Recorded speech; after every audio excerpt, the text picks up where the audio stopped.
ಗಜರಜಯನೆಂದು ನಾನು ತಿಳಿದಿರಲಿಲ್ಲ. ಒಂದಿನ ಯುದ್ಧಾಂತ ಏಕರೆ ನಾಳೆ ನಮ್ಮ ನಾಡಿನ ಹಿರಿಯರು. ನಾನು ಕೊಟ್ಟರು ಹಣ ತುರುಣಿ ಹೊತ್ತಲ್ಲ, ಒಂದು ಒಳ್ಳೆ ಕೆಲಸಕ್ಕೆ ಅದಕ್ಕಾಗಿ ಬಸವಣ್ಣವರು ಹೇಳಿದ್ದಾರೆ, ಸಿರಿ ಬಂದ ಕಾಲಕ್ಕೆ ಕರೆದು ದಾನವ ಮಾಡಿ. ಅವನು ನಿನ್ನ ದೃಷ್ಟಿಯಲ್ಲಿ ಒಳ್ಳೆಯಿದ್ರೆ ನನ್ನ ದೃಷ್ಟಿಯಲ್ಲಿ ಕೆಟ್ಟದಕ್ಕನೇ ಇರುತ್ತದೆ. ಎಂತ ಬಿಕಾರ್ ನನ್ನ ಮಕ್ಕಳು ಇದೇ ರೀತಿ ವೇಷ ಹಾಕೊಂಡು ಬಂದು ಹಣ ಬಡಿದುಕೊಂಡು ಹೆಣ್ಣುಗಳು ಕೆಣಕುತ್ತ ಮತ್ತೆ ಹಣ ತೀರಿದ ಬಲಕ ಮನೆ ದರುಡೆ ಸುಲಿಗೆ ಇಂಥ ಕೆಲಸಗಳಿಗೆ ಕೈ ಹಾಕುತ್ತಾರೆ. ಎಂತ ಬಿಕಾರ್ ನನ್ನ ಮಕ್ಕಳ. ಮಿಸ್ಟರ್ ನಾಗರಾಜ್, ದಯವಿಟ್ಟು ವಿದ್ಯಾರ್ಥಿಗೆ ಮರ್ಯಾದೆ ಕೊಟ್ಟು ಮಾತನಾಡಿ. ಎಲ್ಲರಿದ್ರೆ ಎಲ್ಲರೂ ನೇನಾಗಿರೋದಿಲ್ಲ. ಒಂದು ವೇಳೆ ವಿದ್ಯಾರ್ಥಿ ಮನಸ್ಸು ಮಾಡಿದ್ರೆ ಏನೆಲ್ಲ ಮಾಡೋದು ಸಾಧ್ಯ. ನನ್ನ ಶಾರದೆ ಮುಂದೆ ನಿನ್ನ ಲಕ್ಷ್ಮಿ ತೋರ್ಣ ಸಮಾನ ಅನ್ನೋದನ್ನ ಮರೆಯಬೇಡಿ. ಓಹೋ, ಕವಿ ರತ್ನ ಕಾಳಿದಾಸ ಶಾರದೇವು ನಿನಗೆ ಬರುತ್ತಾರೋ? ನಾಗರಾಜ್, ಮಣ್ಣು ಹೆಣ್ಣು ಮಣ್ಣು ಈ ಮೂರು ವಸ್ತುಗಳು ಪರಾಧೀನ ಪ್ರಯತ್ನಗಳಿದ್ದಂತೆ ಯಾವ ಜಾಗದಲ್ಲಿ ಹೋಗಿ ನಿಲ್ಲುತ್ತೆ ಹೇಳಲಿಕ್ಕೆ ಬರೋದಿಲ್ಲ. ದಯಮಾಡಿ ಹಣ ಕೊಟ್ಟು ಬಿಡಿ. ನೀನು ಹೇಳಿದಂತೆ ಕೇಳಿಕೊಂಡು ಬಿದ್ದಿರಲು ಈಗ ಈ ಮಣಿ ಆಳಲ್ಲ, ಈ ಮಣಿಯ ಮಾಲೀಕ.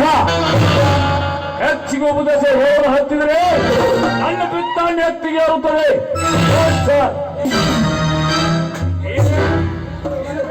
ನೀನು ಕೊಡುವಂತೆ ಮತ್ತೊಬ್ಬರ ಬಳಿ ಹೋಗಿ ಬೆಚ್ಚಬೇಕಾಗುತ್ತದೆ.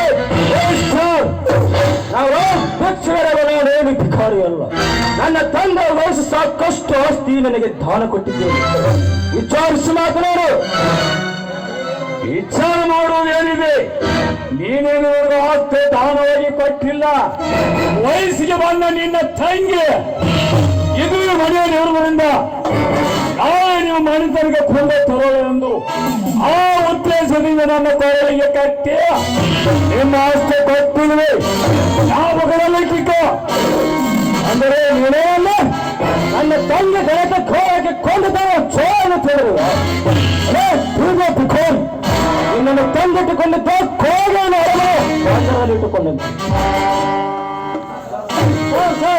ನನಗೋಸ್ಕರ ನೀವೇಕೆ ಸಂಸಾರದಲ್ಲಿ ಸಹಕರಿಸ್ಕೊಳ್ತೀರಿ? ನಾನೇ ಹೊರಟು ಹೋಗ್ತೀನಿ, ಬರ್ತೀನಿ ಸರ್.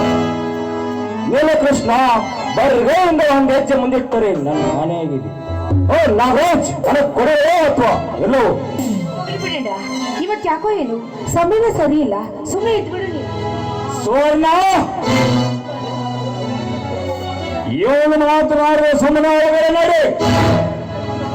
ಇವನು ಏನು ಹೇಳಿದ್ರಿ ಇವನು ಅಂತ ನಾನು ಹಣ ಕೊಡುವುದಿಲ್ಲ. ಒಂದು ಸಮಯ ಬಂದಾಗ ನೋಡೋಣ.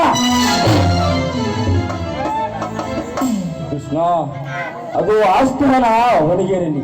ನನ್ನ ಕೋಯಲ್ಲಿ ಒಂದು ಚೇನಿದೆ, ಇದನ್ನೇ ತೆಗೆದುಕೊಂಡು ಹೋಗು. ಹಣ ಓದಲು ಹಣ ಕಡಿಮೆ ಬೀಳ್ಬೋದು. ಮೇಲ ನನ್ನ ಹತ್ರ ಬೆಳೆ ಇದೆ, ಇದನ್ನು ಮಾರಿ ವಿದ್ಯೆ ಕಲಿಯೋಣ.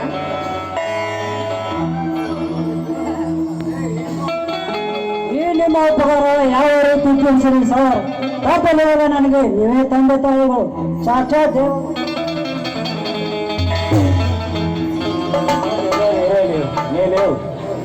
ಇರಲಿ, ಆದರ್ಶ ಇದ್ದಂತ ವ್ಯಕ್ತಿಯಾಗಿ ಈ ಸರ್ವಸ ಪುತ್ರನಾಗಿ ನಾಡಿಗೆ ಕೀರ್ತಿ ತರುವ ಧೀರಪುತ್ರ, ದೇಶಕ್ಕಾಗಿ ನಾಡಿನ ಜನತೆಯಾಗಿ ಹೋರಾಡಿ ಶಾಂತಿಯಿಂದ ಸ್ವಾತಂತ್ರ್ಯ ಕೊಡಿಸಿದ ಪಿತಾಮಹ ಮಹಾತ್ಮ ಗಾಂಧೀಜಿಯರು ಕೊಟ್ಟ ಬಯಸಿದ ಕನಸಿನ ರಾಮರಾಜ ನಿಮ್ಮಂತ ಯುವಕರಿಂದಲೇ ನನ್ನ ಸ್ವಾಗತ.